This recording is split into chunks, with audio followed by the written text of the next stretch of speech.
Howdy, my name's Mabry Hogan, and for my DEEP project, I made a DIY spectrometer. So basically, how a spectrometer works is it takes light, whether it's from the sun outside or a light bulb, and it can take that light and break it up into its spectral line components. So for instance, we have the light bulb set on the white light mode right now, which is similar to our sun's light, of course. And so you can see on the screen, it's splitting it up into red, green, and blue wavelengths, which are the three main colors that make up light. And you can also see that if we change the light bulb's color to red, we see red spectral lines, green, blue, and if we chose purple, we could see how it's made up of red and blue spectral lines. So how it works is there's a thin slit on the front made with razor blades which lets through just a very small amount of light. And then in here we have a cardboard box that's just painted black inside.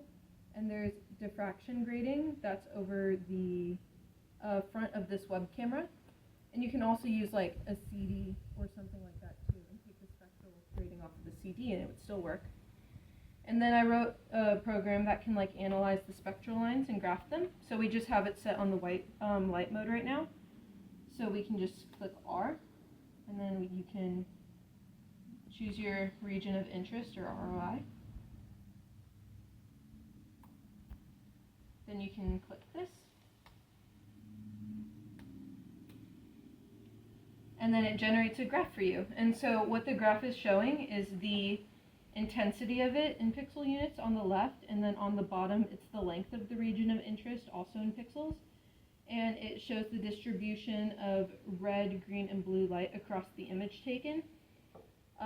For future work on this project, I was thinking converting the pixel units into something more usable, such as SI units, and also fixing a small problem right now where it's flipping the red and blue color on things sometimes.